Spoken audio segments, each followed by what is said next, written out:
Good evening, fans from around the world. Still Afolabi on Complete Football, and it's another episode in our Euro 2024 series. Today, we're going to be previewing the game between Spain and Italy.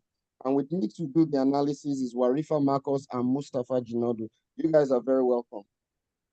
Okay, thank you very much, everybody. How is everything in Lagos? Is it still raining at Afolabi or has it stopped? No, it didn't rain. It didn't rain at all today. The weather was very, very okay today. It was dry. I think the gods are happy because of Ronaldo. All right. Okay, so let's jump to it. Is Bearden with us? Because I want Bearden to give us a roundup of all the matches that are going to be played today. Also, good evening, Warif. Good evening. Yeah, Bearden, are you with us? Yes, Bearden is with us. Yeah. I don't hear him though. Yeah. Okay, so no problem. We're going to focus. Yeah, so Bearden, very quickly. Let's go through the matches. What are the matches for the second round that are of note? We don't have to do all of the matches. Yeah. Okay, today's games, basically, Germany has played Hungary already. Germany beat Hungary 2-0. And Scotland and Croatia and Albania drew 2-2. And then Scotland is playing 1-1 with Switzerland. Scotland is playing 1-1. So what are the big matches coming up in the next week, though? Yeah. But okay, like tomorrow, tomorrow we have Spain, Italy at 8 o'clock. Slovenia and Serbia at 2. And then we have Denmark and England at 5. Wow. Yeah. But I'm just looking for what are going to be the big matches. So England will be a big match. Italy. Yeah. England will be a big match. And then Spain, Italy as well. Netherlands and France. Okay.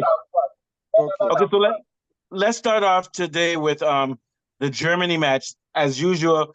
Okay, so Musiala and Gundogan, I didn't see the match, but they scored, and I think those guys are a brilliant tandem in midfield. If I'm correct, Gundogan is a central midfielder, right? He's a central midfielder. Was one that scored the second goal. Yeah, and Musiala, like Bellingham, is supposed to be a defensive midfielder, but he's very attack-minded. But I think they're a good tandem. Tell us what you think about their play so far and about their game today, Afolabi. Yeah. The game was, I saw part of the game. In fact, I saw majority of the game. As usual, the German team has taken to the possession-based style that their coach is trying to instill in the team. They were looking very, very tidy on the ball. And one thing that really amazed me about this German team is the ability to walk the ball in tight spaces. They were literally passing the ball in box 18 of the opponent, and they couldn't get the ball from them.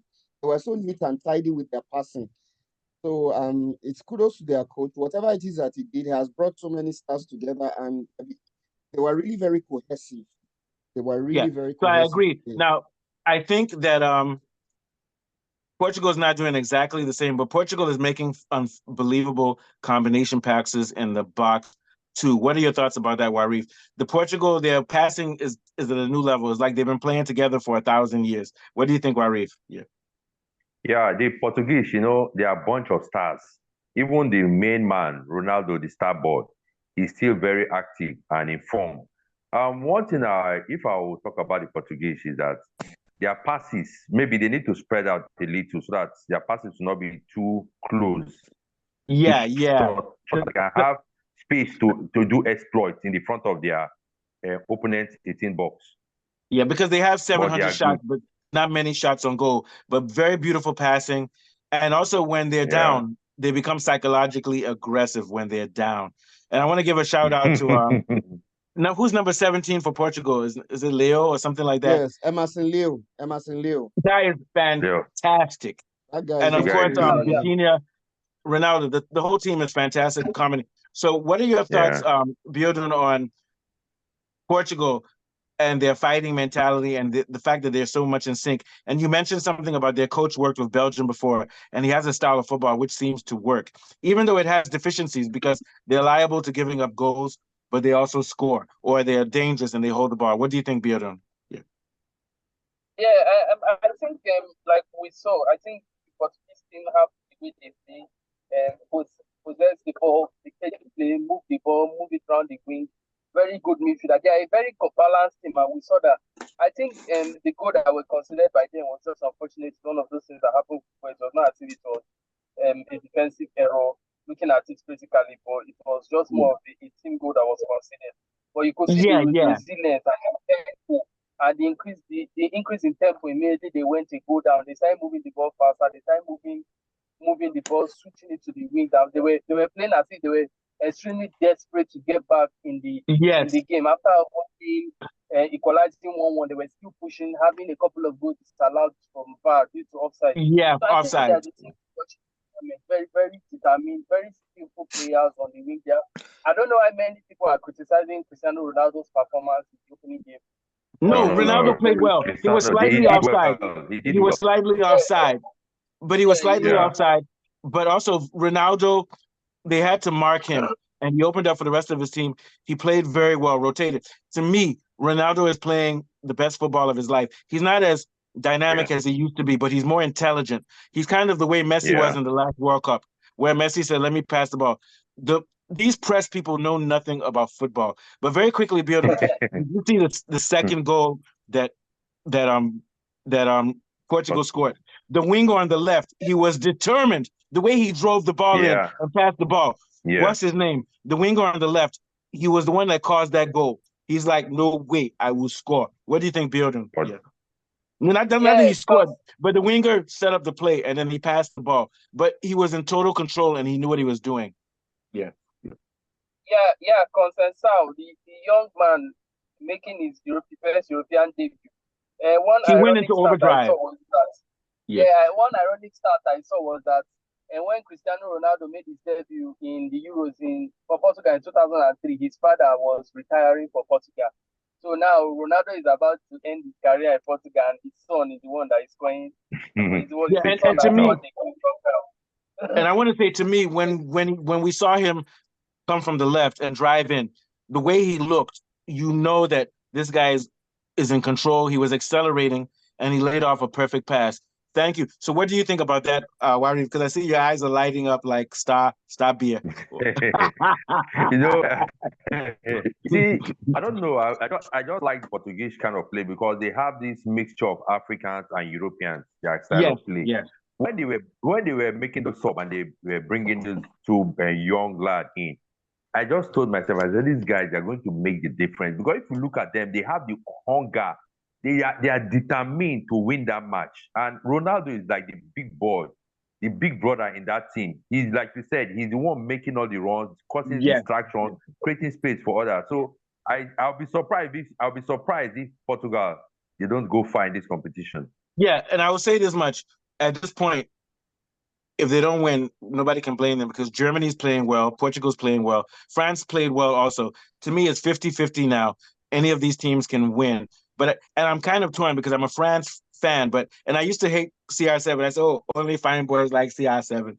But he's made me so proud of him, the way he's playing. He's playing for his country, and he's playing real. Yeah. What are your thoughts, Folabi, very quickly, before we go on to the next thing? Yeah. Yes, it's scary. It's looking very scary because apart from being able to hold the ball and run. I think we have somebody. Salim is with us, by the way.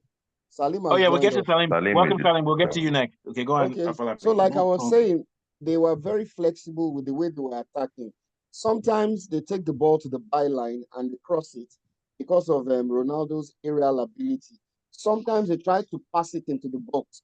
Sometimes they shoot from outside. So it makes the defense so, confused. You don't know where they're coming from. Yeah. Because all of them are so dynamic. It's a very dynamic team. So, and also, maybe you would agree with me. During that game, Ronaldo plays as a false nine, as a left wing, and also as a creative midfielder in different points of the game. Points of the game. And that is why I give the Czech Republic a lot of kudos because he was dragging the Czech defenders all around and creating space for the others. So he was shifting, and that shows you that Ronaldo is on the same level. I'm not saying he's better, on the same level as Messi and other guys. It's just that because he was a fine boy, prima donna. Yes, and then if you look at the fact that the likes of Diogo Jota came in as substitutes, if you look at their substitutes, it's scary. They have talented players all around. So let me ask, so Martinez is their coach, right? Yeah. Yes, Roberto Martinez. Yeah. So let's go quickly to Bjorn, and then we're going to come back. Bjorn, tell me about Martinez and how is he able to make teams that are so in sync? Because Belgium seemed to play the same way in the World Cup. Yeah. Golden generation. Yes. I think one thing with Martinez is that he's been quite lucky to coach. Also, Bjorn, nice cap. Continue. Okay. He's quite lucky to coach two golden generations. One was Belgium, in which he took them to the semi-finals of the World Cup. Now he has an opportunity with Portugal, knowing the caliber of players that the squad have. We know that there were many questions about Martinez managing Cristiano Ronaldo, but I think he has done a phenomenal job. Beautiful job. Cristiano Ronaldo and having Ronaldo in the team and as captain to lead the front line. Yes, definitely there will be some games that I'm sure he would have communicated with Ronaldo that at this game you can't play because there are other options like Gonzalo Ramos, PSG striker, that faster player. So Ronaldo understands these things. But here's the thing. The whole game is about the team winning the tournament, and I'm sure and here's Ronaldo the thing. And here's the thing. A lot of FAs would have not brought Ronaldo. They say, oh, he's 39. So I think Ronaldo is so happy to be on the team that he's willing to step back. It's kind of like when you're given a second chance. Because let me tell you, I'm not a Ronaldo fan. I'm about to cry. I'm not a Ronaldo fan, but I respect warriors. This guy has been around since 39 years old. He's always been disciplined. He's always been very good on the pitch. So I want to give honor to that guy. Thank you, Bjorn. So the next thing that we're gonna go to Salim. What are your thoughts on the way that Portugal played yesterday and in general? Because we know that you're the first person, Salim, who brought up Portugal as a favorite. I don't know if they're favorites, but I think they're co-favorites right now. Yeah. What I could actually say is big ups. They played very well. From my perspective. The center attacking midfielder Vitinha, the boy that plays for PSG, played wonderful. Diagonal balls. Vitinha, yeah. He made sure that they played. Is he cracking out? I think he's cracking out. Bruno Fernandes, Bernardo Silva win. They played my network Network passing, yeah. The passing, diagonal balls was perfect. The defense also. And that's what's strange to me, because it's like these guys, I said it on my show, it seems like they've been playing together for 1,000 years because they know everything. They have prepared well for this tournament. So very quickly, sorry, Salim, you had a question, Bjorn, about Croatia. Yeah. I said I wanted to ask the guys what they thought after the game today, because having lost the first game to Spain 3-0, and they could not get the maximum points today against who did they even play against? Against Switzerland, that Yeah. No, not Switzerland. Croatia is a big disappointment. I think against Albania. Okay, sorry, they played Albania today. So I was kind of honestly I was disappointed because Croatia, I think they've lost it and they are going to go through. Yeah, and also Bjorn, I have to make fun of you and Falabi and Warif. You say, Croatia will qualify Italy and Spain. Story. What do you have to say? Warif, explain yourself. Okay, you see. No, let Bjorn finish, then you can go, Warif. Bjorn, finish quickly. Okay. I think I was just disappointed when I saw 3-0 in the first half. I was like, my God, they are going to roast our YouTube page today. Yeah. One of those things. Thank God I didn't show up for that show. And you guys, you also made me look bad because you guys, I said Germany will thrash Scotland. You guys said no, it will be a close game, but it doesn't matter. That's football. That's football. We can't predict 100%. No, but that group is a tough group. But I expected Albania to be the whipping boys, really. But look at what. Okay. So let's pivot now because we don't have much time. But we'll start with Afolabi, then we'll go to Salim. Predictions for the match of the tournament so far: Italy, Spain. It's going to be a very tough match, too. And the Italians look very fit. They can run, they can press. Yeah. And they're kind of like Portugal, where they know each other. Quick passes and everything. It's just that they don't finish well. But continue. Yes, that's just the area. And if you look at players like Bastoni, Barella, and even Chiesa, those guys are not strikers, but they can score goals.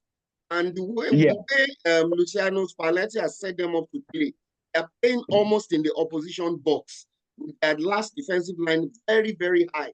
And it's making it difficult for teams to come out. They're really suffocating them in their own half. And if they can play like that for 90 minutes, because that kind of game requires a lot of energy, it's going to be very difficult for Spain. It's interesting. Very clearly. Yes. Sorry, you can see very clearly Italy has more energy than any team, maybe only Portugal. Italy is playing total football. But continue. What? Yeah. So thank you very much. What are your thoughts, Salim, about Italy versus Spain? Yeah. Italians are warriors. The Italians are warriors. They're going to fight. That's it. No, you They're know what they say? champions also. They Let's are. not This forget is that. Sparta. This is Sparta. Yeah. They here they want to set the record straight. They're showing it like right now. They want to set the record straight. They are looking for wins. They're not here to play for draws or anything. They want to win. Aggressive, very aggressive. They're very aggressive. I think they just resembling the times of Maldini, back in the day. The Gattusos. Ravanelli. They want to show more blood. They want to see blood actually. That's how they play. That's the Italian temperament. Because Italians are not big people, but if you insult an Italian person, they'll take out a knife.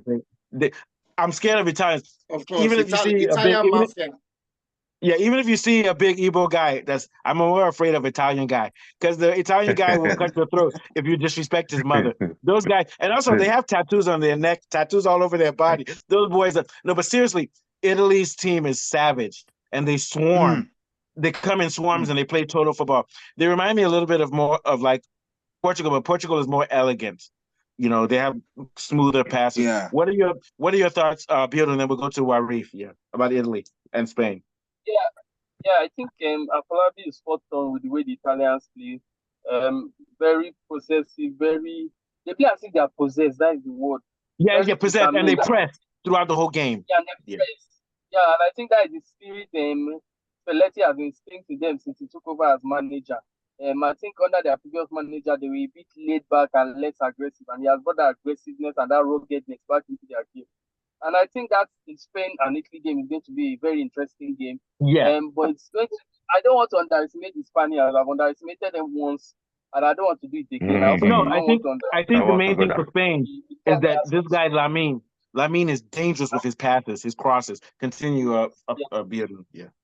So I'm just going to watch a beautiful game of football without making any prediction in that game. Yeah. I know both teams want their opening fixture, so I think it's going to end in a draw. I can't predict, but my prediction is 2-2.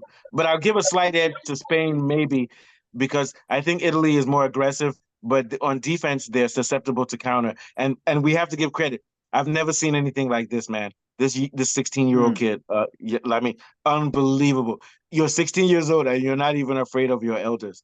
That boy, and the way the boy passes the ball, the way he crosses the ball, he's very elegant. So, what are your thoughts, Warif, about that match? Yeah. Why you were saying something about the 16-year-old boy that is not afraid of his elders? You know one thing about the Italians? They are rugged footballers. Oh yeah, they're gonna clip him. They're gonna clip him. Yes. One thing about rugged footballers is that once they know that you are good, you want to have your ankle to put that, or you see them. Sorry, very quickly. Sorry to interrupt you. Remember what they did to Nigeria's player when Italy was playing Nigeria in the World Cup? They broke his leg when Nigeria was leading 1-0. I forgot whose leg they broke. Was it Amunike? Continue. Okay, so that match is not going to be an easy match for the Spaniards, but it might be a slim win for the Spaniards because those younger boys, they are still energetic. So the Italians, with their last match, what they played, they were still energetic, but these Spanish boys, they are younger than them and they are very energetic than them. But with the experience of the Italians, I think that match will be a tough match. Then, the 16-year-old boy for the Spanish guy, I think they are going to play fast game. But I see Spain winning the match with a slim victory. But it's going to be an interesting match, like one of the finals before the final. Yeah, I think so. I'm going to end with this. The only thing, and I'm going to end with Afolabi. Spain doesn't press. Italy presses. Spain may not be physical enough, so that might be an advantage for Italy, even though I'm not saying Italy will win. What do you think, Afolabi? Yeah. And also, is Afolabi with us? Yeah, he's there. Afolabi, your mic is muted. Your mic is muted, Mr. Afolabi. Mr. Afolabi. Okay, can you hear me now? Yeah, very quickly. What I was saying is that Spain has some very good midfielders, but they're all central midfielders. They don't have a lot of defensive midfielders, and they're not rugged. And Italy is rugged, so that is one thing we might think might be an advantage for Italy because they're more aggressive. What do you think? Yeah. Yes, that's the aggression. That's exactly what Okay, let Biodun jump in quickly. Sorry. Okay. Go ahead, Biodun. Okay, go ahead, Biodun. I just wanted to remind Mustafa of Rodri. Rodri is the best. Oh yeah, I forgot about Rodri. Yeah, you're right. Rodri. Yeah. You're Rodri. And who's their number one? The guy that plays for Barcelona, Pedri. But Pedri is a little bit weak. Yeah. He's a little bit weak, and I'm worried about Pedri. I'm worried about Pedri. But continue. But you're right. Thank you, Biodun. Rodri, who's the best defensive midfielder in the world, and he's rugged, very good. So, but I think overall, Italy has a more physical team. But yeah, what are your thoughts, Falabi? Then you can take us out. Yeah. Yes, I agree with you. Italy are going to be very aggressive. Now, will Spain be able to play out of the Italian press because they're going to squeeze Spain into their half? Do they have players that can play out of that press and that pressure? That's where I have a little bit of reservation. Ability to play out of a press and, because they really squeezed Albania. The moment Albania scored against them, they turned them over and they started squeezing them into their half. And before they knew what was happening, the equalizer came. So I expect the same approach against Spain. And it won't be easy for Spain. Yeah. Spain are going to be under a lot of pressure. But let's see how they perform with that Italian press. Is that pressure and aggression? Guys, hey, maybe you guys, maybe Kloop is the technical director for Spain. It's a joke. The way Spalletti plays anyway, he's a star. Yeah, Spalletti. I'm just joking. Well. I'm just joking. And on another note, we're going to end, but unbelievable. Nigeria, I now just heard that Nigeria wanted to bring a new technical director when they have Finidi as coach, and Finidi did not like that. Would you like to talk about that? Well at all. They didn't treat him well at all. They didn't treat him well. They didn't treat him. So I want to thank everybody, and I want to thank Afolabi, I want to thank Salim, I want to thank Biodun, and I want to thank Wari. This is complete football with the road to the championship in Euro. We're going to be around for the rest of the month. I want to thank you guys for taking out time in your busy schedules. So tomorrow, Afolabi and Biodun will be around for Formula One, hopefully. Okay. Thank you guys very much, and we'll see you guys on the weekend. And also, my predictions are 2-2 for Spain versus Italy. Very quickly, what is your prediction score-wise, Warif? Yeah. 2-1 Spain. 2-1 Spain. Salim, what's your prediction? Yeah. 3-1 Italy. Okay. You're very brave. That's a big one. What about you, Biodun? What's your prediction for the score? Yeah. 1-1. 1-1. Okay, and Afolabi, your prediction for the score? 1-0 Italy. 1-0 Italy. Okay, so good night, everyone. And I'm sorry, Biodun, that everything is dark in Abuja. You have to talk to your ministers and stuff about that. Okay. Thank you, guys. Once again, Copa America is starting this weekend, so let's make sure on Copa America. No, we're doing Copa America on Friday or Saturday. We'll do that. We're going to start focusing. Thank you very much. And I want to say thank you, a special thank you to Biodun, who came up with the idea for